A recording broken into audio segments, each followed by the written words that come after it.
Hello everyone, good morning. बहुत बहुत स्वागत आप सभी का। Welcome back to the current affair show. यहां पर हम 10 मिनट में सारे पूरे दिन के जितने भी इंपॉर्टेंट करंट अफेयर्स हैं वो सब देखेंगे, बहुत बेहतरीन तरीके से उनके पीछे की स्टोरी भी जानेंगे और ये आपके एग्जाम के लिए बहुत बहुत बहुत खास है। नो लॉन्ग फॉर्मेट्स, छोटे टाइम में सारी इंफॉर्मेशन जितनी आपको चाहिए। आइए शुरू करते हैं।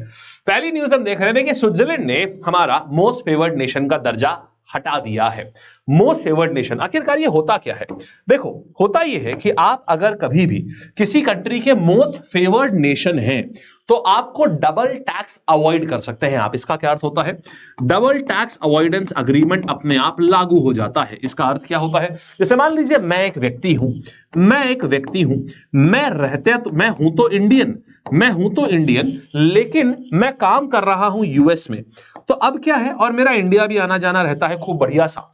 तो क्या होगा, अब मैं यूएस में काम कर रहा हूं तो यूएस गवर्नमेंट क्या करेगी, क्योंकि मैंने यूएस से पैसा कमाया है तो यूएस गवर्नमेंट मेरे ऊपर टैक्स लगाएगी, राइट? और उसके बाद वो पैसा कमा करके मैं इंडिया में भेजता हूं तो इंडियन गवर्नमेंट कहेगी अरे वाह, हमारे कंट्री में हमारे पास पैसा आया है। तो आप जानते हैं हमारी जो फाइनेंस मिनिस्टर है वो तो लगाओ टैक्स, तो वो भी टैक्स लगाएंगी। तो यहां पर क्या होगा, दो दो बार टैक्स लग जाता है तो बेचारा क्या बचाएगा, क्या खाएगा? डी गुकेश से पूछिए, अभी तक खून के आंसू रो रहे हैं। 11 करोड़ रुपए जीते, 4 करोड़ 25 लाख रुपए टैक्स दे रहे हैं, है? तो ये बात से डी गुकेश बहुत रिलेट कर सकते हैं।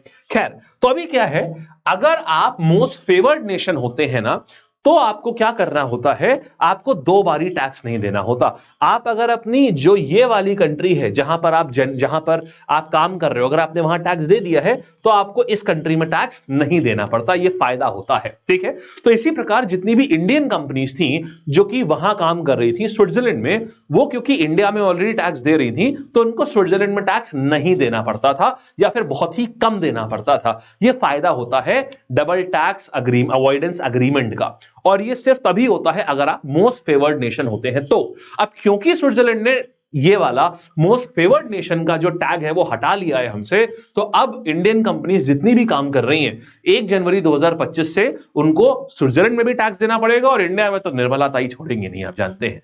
तो ये है पूरी कहानी, ठीक है? अच्छा, तो ये डबल टैक्स अवॉइडेंस अग्रीमेंट जो है ये कौन किसके किसके बीच में होता है? तो देखो दोस्त, वर्ल्ड ट्रेड ऑर्गेनाइजेशन में 164 कंट्रीज हैं। ये 164 कंट्रीज जितने भी इनके मेंबर्स होते हैं ना, इनके आपस में automatically double tax avoidance agreement अपने आप लागू हो जाता है। तो डब्ल्यूटीओ के कितने मेंबर्स हैं, इस बार ये प्रश्न आ सकता है, स्टैटिक जीके का प्रश्न है। डब्ल्यूटीओ को कितने मेंबर्स हैं? 164। इन 164 मेंबर्स के आपस में अपने आप ही ये डबल टैक्स अवॉइडेंस अग्रीमेंट लागू हो जाता है। डब्ल्यूटीओ कब आया था, जरा स्टैटिक जानकारी देखते हैं। डब्ल्यूटीओ की स्थापना हुई थी जीएटीटी को हटा करके 1 जनवरी 1995 में, ठीक?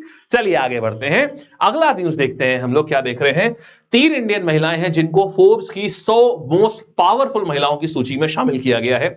इसमें सबसे ऊपर आती हैं हमारे, अभी हम लोग इन्हीं की बात ही कर रहे थे हम लोग, तो निर्मला ताई हमारी, तो निर्मला सीतारमण जी जो कि हमारी फाइनेंस मिनिस्टर ऑफ इंडिया है, ये इसमें सबसे ऊपर आती हैं। सबसे ऊपर मतलब फर्स्ट नंबर पे नहीं, इंडिया से 3 महिलाएं हैं उनमें इनकी रैंकिंग सबसे ऊपर है। आपको रैंकिंग याद करने की जरूरत नहीं है, आपको खाली 3 महिलाएं कौन कौन है ये पता होना चाहिए। इनको गेस करिए, चलिए कौन है ये, कौन है ये?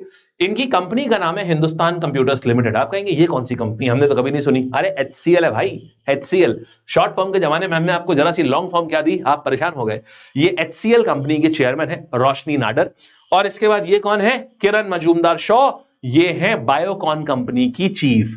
तो ये 3 महिलाएं हैं जो कि इस बार फोर्ब्स की सूची में 100 मोस्ट पावरफुल विमेन में 3 महिलाएं इंडिया से हैं। टॉप की बात करें, टॉप किसने करा है, तो देखिएगा टॉप किसने करा है, यूरोपियन कमीशन की प्रेसिडेंट है उर्सुला वॉन डेर लायन। ये ध्यान रखिएगा, लायन राजा होता है ना जंगल का, तो लायन ही टॉप पे है, ऐसे याद रखिएगा। तो फोर्ब्स की सूची में 100 मोस्ट पावरफुल वुमेन की सूची में लायन जो है वो टॉप है, उर्सुला वॉन डेर लायन, ये यूरोपियन कमीशन की प्रेसिडेंट है। सेकंड नंबर पे आते हैं हमारे पास कौन, यूरोपियन सेंट्रल बैंक की, ये भी यूरोप की है, यूरोपियन सेंट्रल बैंक की प्रेसिडेंट है क्रिस्टीना लेगार्ड। और थर्ड नंबर पे आती है इटली की prime minister Giorgia Meloni. Modi ji बधाई हो, मतलब मेलोनी जी बधाई हो। तो पता नहीं, थोड़ा थोड़ा स्लिप ऑफ टंग हो जाता है। तो इटली की प्राइम मिनिस्टर जॉर्जिया मेलोनी ये 3rd नंबर पे आई हैं। आपको टॉप 3 याद रखने हैं, लायन, क्रिस्टीना लेगार्ड और देन मोदी जी माने मेलोनी जी।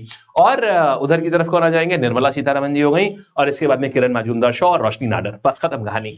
और आगे आते हैं, देखिए ब्लूमबर्ग ने रिलीज करी है 25 richest families of the world की जो लिस्ट है वो इन्होंने रिलीज करी है। इंडिया से आप सोच रहे होंगे लाज रख लीजो, इंडिया की लाज किसने रखी है, अंबानी जी ने लाज रख ली है, उनका नाम भी इस लिस्ट में है। तो आइए देखते हैं ब्लूमबर्ग की top 25 richest families of the world में कौन कौन आया है।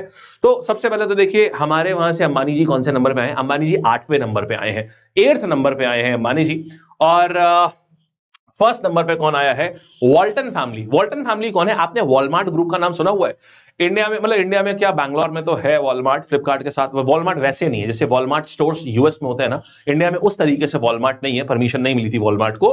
तो वॉलमार्ट यूएस में बहुत बड़ी चेन है स्टोर्स की, जो ये आपके डेली यूज के सामान के स्टोर्स होते हैं ना, बहुत बड़ी चेन है।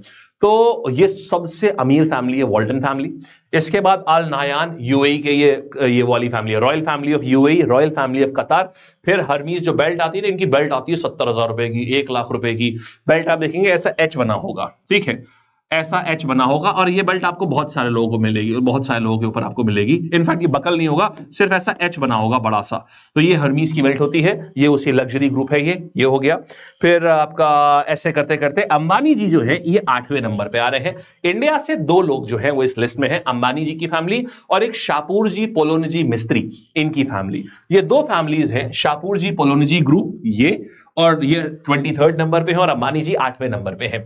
ये शापूर जी पोलोनजी ग्रुप ये वही है जिसने मुंबई का रेलवे स्टेशन को कंस्ट्रक्ट करने का कॉन्ट्रैक्ट जिनके पास में गया हुआ था। जब मुंबई में हमले हुए थे ना ताज ग्रुप के ऊपर, उसके बाद उसको पूरा मरम्मत करने का कॉन्ट्रैक्ट इनके पास गया हुआ था। तो ये वही ग्रुप है। 1865 में इस कंपनी की स्थापना हुई थी, इतनी पुरानी कंपनी है ये। आइए आगे आते हैं। फिर देखिएगा मोहम्मद आमिर जो है वो कह रहे हैं कि भाई हम क्रिकेट से रिटायर होंगे अगेन। ये पाकिस्तान है भाई, कुछ भी हो सकता है, ये अगेन रिटायर होंगे। आपने हमेशा सुना होगा कोई आदमी रिटायर होता है किसी खेल से, but since it is Pakistan तो ये अगेन रिटायर होंगे। वेल इनके बारे में बता दूं तो 2007 में इन्होंने शुरुआत करी थी अपने क्रिकेट करियर की, काफी बहुत ही तगड़ा।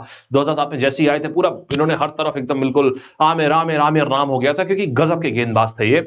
लेकिन सक्सेस इतनी जल्दी मिल गई, 17 साल के थे ये, 20 साल तक सक्सेस, एकदम जल्दी सक्सेस ना अच्छी चीज नहीं होती है। तो अब ये जब ये 2010 में क्या हुआ, इन्होंने मैच फिक्सिंग में इन्वॉल्व हो गए, इनको जेल हो गई 5 साल की, इंग्लैंड में जेल काटी 5 साल की। 2015 में वापस आए, फिर से मैच खेलना शुरू किया। 1 साल 2016 में बोले पीसीबी हमको बहुत परेशान कर रहा है, पाकिस्तान का प्लेयर अपने ही खुद के बोर्ड को बोल रहा है बहुत परेशान कर रहा है, मैं इंटरनेशनल वनडे क्रिकेट से संन्यास ले रहा हूं। फिर उसके बाद क्या हुआ, 2017 में बोले पीसीबी में मुझे बिल्कुल मेंटल टॉर्चर कर दिया है, मैं इंटरनेशनल टेस्ट क्रिकेट से भी संन्यास ले रहा हूं। फिर वो पाकिस्तान T20 लीग खेलते रहे और ग्लोबल बाकी T20 लीग खेलते रहे। अब वो फिर उसके बाद अगले साल बोले मैं शायद वापस आ जाऊं, मैं शायद क्रिकेट में वापस आ जाऊं इंटरनेशनल फॉर्मेट में, हालांकि वो आए नहीं। अब फाइनली उन्होंने बोला है मैं इंटरनेशनल क्रिकेट से अब फिर से संन्यास ले रहा हूं, मतलब अब मैं जो ग्लोबल T20 खेलता था वो भी नहीं खेलूंगा। तो ये काफी कंट्रोवर्सी में रहे हैं, बट फेमस प्लेयर हैं, और स्पोर्ट्स में हमारे लिए ये क्रिकेट बहुत इंपॉर्टेंट होता है, इसलिए खास है, ध्यान रखिएगा, एग्जाम के लिए भी इंपॉर्टेंट है। Mohammad Amir he is retiring again, ठीक है, रिटायर नहीं हो रहे, ही इज रिटायरिंग अगेन। चलिए आइए आगे बढ़ते हैं। फिर ये तो हमारा टेलीग्राम है, आपको इसको जरूर से ज्वाइन कर लीजिएगा अपडेट्स के लिए, ठीक है। आओ फिर देखते हैं, Mikheil Kavelashvili elected president of Georgia. तो ये है प्रेसिडेंट साहब। आप सोच रहे होंगे ऐसे तो हमारे वहां के सुपर मॉडल्स नहीं होते जितने ये प्रेसिडेंट साहब हैं। जरा एक बार थोड़ी देर के लिए समय निकाल के आप सिर्फ प्रेसिडेंट साहब को देख लीजिए पहले। आप इनका मतलब क्या बेहतरीन सूट, क्या बेहतरीन ड्रेसिंग सेंस, क्या बेहतरीन है face cut and every single thing. तो ऐसे तो हमारे पास सुपर मॉडल्स नहीं होते जैसे जॉर्जिया में जैसे प्रेसिडेंट साहब होते हैं। तो ये प्रेसिडेंट है जॉर्जिया के, इनका नाम है मिखाइल केवलाश्विली। ठीक, सिर्फ नाम जानना है और कुछ भी नहीं जानना होता इस केस में, जो ये अपॉइंटमेंट्स होते हैं बाहर के प्रेसिडेंट प्राइम मिनिस्टर के। अच्छा, तो ये कहानी ठीक है। फिर देखिएगा desert night air combat exercise. देखिए कोई भी डिफेंस एक्सरसाइज होती है ना, उसमें एग्जामिनर पूछता है ये एक्सरसाइज बताओ कहां पर हुई है। आप टेंशन ना लीजिएगा, आपको पूरा करंट अफेयर्स याद रहेगा, ये मेरी गारंटी है। मैं गारंटी देता हूं कि आपको पूरा करंट अफेयर क्लास के बाद तक याद रहेगा। अभी देखिएगा आप। अच्छा देखो कैसे याद रखोगे इसको। देखो डेजर्ट क्या होता है, डेजर्ट होता है रेगिस्तान। कहां पाया जाता है, यूएई में डेजर्ट पाते हैं ना, बोलो हाँ या ना। यूएई में डेजर्ट पाते हैं। उसके बाद नाइट, नाइट माने होता है ना वो जो पूरे लोहे का पूरा बख्तरबंद पहने होते हैं और उसके बाद तलवार लेके लड़ रहे होते हैं। नाइट्स आपने टीवी में देखे होंगे तो कहां के देखे होंगे, सिर्फ आपने यहां पर ब्रिटेन में देखे होंगे और फ्रांस में देखे होंगे, बस यही लोग नाइट्स रखते थे अपने वहां। तो नाइट जो है सिर्फ ब्रिटेन या फ्रांस, इन्हीं दोनों में से कोई होगा। तो ये फ्रांस, खत्म कहानी हो गया। तो यूएई, फ्रांस और इंडिया की कंबाइंड एक्सरसाइज होती है। अब तो कभी नहीं भूलोगे ना। डेजर्ट से हो गया रेगिस्तान, यूएई साइड में रेगिस्तान है तो रेगिस्तान हो गया यूएई। नाइट से आ गया फ्रांस, तो यूएई, फ्रांस और इंडिया की कंबाइंड डिफेंस एक्सरसाइज है ये डेजर्ट नाइट एक्सरसाइज। आइए आगे बढ़ते हैं।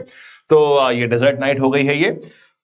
अच्छा नेक्स्ट कहानी पर हम देख रहे हैं, ये शुरुआत इसकी डेजर्ट नाइट कब हुई थी, 2022 में। फिर देखिएगा national energy conservation award. National energy conservation award कब दिए जा रहे हैं, तो ये अभी नेशनल एनर्जी कंजर्वेशन एक समारोह हुआ था जिसमें स्कूल्स में कंपटीशन कराया गया था, पेंटिंग कंपटीशन की एनर्जी कंजर्वेशन से रिलेटेड आप पेंटिंग बनाइए। तो कौन जीता, देखो एनर्जी हमको बचानी है, कहां कहां बचानी है, तीनों पुरों में बचानी है हमको। हमको स्वर्ग में, पाताल लोक में और धरती लोक में, तीनों पुरों में बचानी है ना। तो त्रिपुरा, तीनों पुरों में एनर्जी तो हर जगह है, स्वर्ग में भी खत्म हो रही होगी, यहां पर भी, धरती लोक में भी, पाताल लोक में भी। तो हमें क्योंकि तीनों पुरों में एनर्जी बचानी है, तो जीतेगा कौन यहां पर, त्रिपुरा जीतेगा। तो इसमें किसको अवार्ड मिला है, त्रिपुरा जो है वो जीत गया है। और इस पेंटिंग कंपटीशन में फर्स्ट प्राइज त्रिपुरा को मिला है। त्रिपुरा के ही बच्चा कौन है, ये त्रिपुरा के बच्चे हैं ये रितेश गुहा रॉय। ये क्लास 10 स्टूडेंट है। इन्होंने painting competition national energy week में, क्योंकि वाइस प्रेसिडेंट ने ये दिया है ये जो अवार्ड है, इसलिए ये इंपॉर्टेंट हो जाता है। ठीक है, आइए। अच्छा फिर देखते हैं विजय दिवस। देखिए 16 दिसंबर, कल का दिन हुआ क्या था, 1971 की बात है। 3 दिसंबर को बांग्लादेश के साथ में वॉर शुरू हुआ। बांग्लादेश क्या, उस समय पाकिस्तान था, जिसको ईस्ट पाकिस्तान बोलते थे। ईस्ट पाकिस्तान में क्या हुआ, पाकिस्तानी मिलिट्री घुसी और ईस्ट पाकिस्तान के लोगों को ही उनको मारने लगी, काटने लगी पाकिस्तानी आर्मी।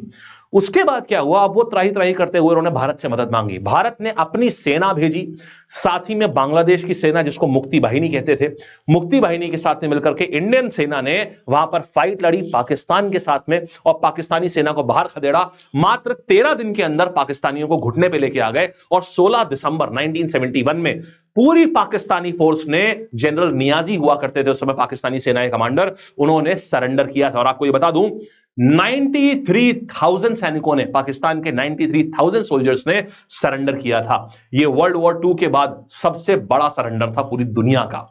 और वो ये, और एक वो बांग्लादेश जिसकी हमने सहायता की थी, और ये बांग्लादेश जो आज ये दिन सब भूल गए ये लोग। 3,900 सैनिक हमारे शहीद हुए थे, इंडियन आर्मी के शहीद हुए थे, और आज ये बांग्लादेशी ये हरकत कर रहे हैं। किसी लिए ना मदद नहीं करने से ना, इंसान का मदद करने से मन हट जाता है।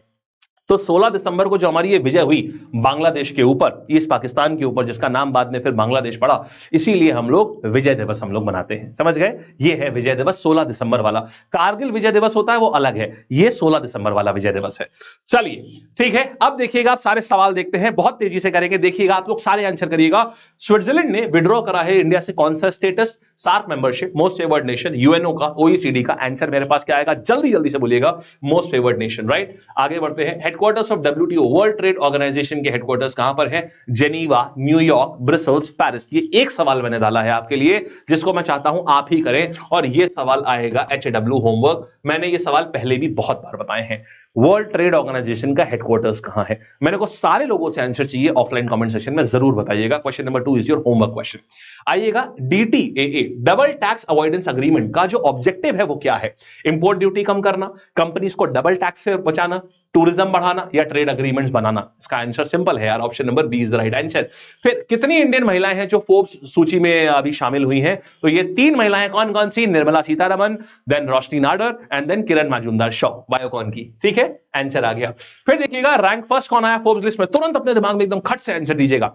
क्या बोला था कि लायन सबसे ऊपर रहता है। सेकंड नंबर पे यूरोपियन कमीशन जो बैंक है, यूरोपियन बैंक की जो प्रेसिडेंट है क्रिस्टीना लेगार्ड, वो सेकंड नंबर पे, और थर्ड नंबर पे मेलेनी भाभी। तो यहां आंसर क्या आ जाएगा हमारे पास में, ये आ जाएंगी, ये आ गई यहां पर लायन। फिर देखिएगा कौन सी इंडियन फैमिली 8th नंबर पे आ रही है ब्लूमबर्ग की जो 25 रिचेस्ट फैमिलीज की लिस्ट है उसमें कौन सी है जो 8th नंबर पे आ रहे हैं? आंसर आ जाएगा Ambani family. And next we have Mohammad Amir. कौन से गेम से रिटायर हुआ है मोहम्मद आमिर, जो कि पाकिस्तान के एक फास्ट पेस बॉलर है, वो रिटायर हो रहे हैं क्रिकेट सील से अगेन। ठीक है, फिर मिखाइल केवालाशविली, ये कहां के प्रेसिडेंट बने अभी? ये बहुत ही खूबसूरत से व्यक्ति हैं जो कि अभी प्रेसिडेंट बने हैं, कहां के? जॉर्जिया के प्रेसिडेंट बने हैं ये। एंड डेजर्ट नाइट एक्सरसाइज कहां कहां? सोच के देखना कैसे बताता है। डेजर्ट है तो यूएई होगा, नाइट है तो फ्रांस होगा, यानी यूएई, फ्रांस और भारत। तो ये आ गया मेरे पास में, राइट। कौन से स्टेट को पहला प्राइज मिला है नेशनल एनर्जी कंजर्वेशन अवार्ड में? पहला प्राइज किसको मिला है? The correct answer for this one is it is Tripura को मिला है। And that's it guys, with this your entire current affairs is done. कैसा लगा? मजा आया? जरूर से बताइएगा ऑफलाइन कमेंट सेक्शन में कि आपको ये कैसा लगा पूरा। और ये लिटरली बता रहा हूं, आप कुछ भी करंट अफेयर्स पढ़ लो, इतना ही इसमें इंपॉर्टेंट था। इसकी पीडीएफ कहां मिलेगी? इसकी पीडीएफ में बहुत प्यारे प्यारे स्टैटिक जीके के पॉइंट्स होंगे, वो हमने आपको इसकी बहुत प्यारा सा पीडीएफ बनाया है, वो आपको एप्लीकेशन पर मिलेगा। कहां पर मिलेगा ये बता देता हूं आपको। देखो यहां पर आओगे, इस पे आप आओगे करंट अफेयर्स, एप्लीकेशन है लैब का, लैब ऐप पे फ्री कंटेंट में आओगे, फ्री पीडीएफ पे जाओगे, यहां करंट अफेयर्स पीडीएफ में आपको ये मिल जाएगा। ठीक है, और अब हमारी मुलाकात आपसे कब होगी? सुबह 10 बजे। बहुत प्यारी प्यारी चीजें हम लोग करेंगे सुबह 10 बजे। स्टैटिक जीके कर रहे हैं हम लोग फाउंडेशन में, तो हम लोग मुलाकात करेंगे यहां पर। ठीक, और जितने बच्चों को ये 20th से ये बैच एसएससी का ये बेसिक फाउंडेशन बैच है, 20th से ये शुरू हो जाएगा। तो जिनको इसमें एनरोल होना हो ये जंबो बैच में एनरोल होंगे, ये 20 तारीख से शुरू हो जाएगा। और रेलवे वालों ये सफलता बैच विद एमएमएफ, ये आपका शुरुआत हो जाएगी, ये भी आपका ये 22 से ये भी शुरू हो रहा है। तो इन दोनों बैचेस में जिसको भी एनरोल होना हो जाइएगा। ठीक है जी, और जल्दी जल्दी सब्सक्राइब करो यार, क्योंकि अरे 1 मिलियन कराना ये आपका वादा है, 25 तारीख तक आपको हमें 1 मिलियन कराना है। ठीक है, चलिए, so bye, take care, all the best, and do let me know कैसा लगा ये पूरा सेशन आपको। Thank you so much, I enjoyed it a lot. Thank you.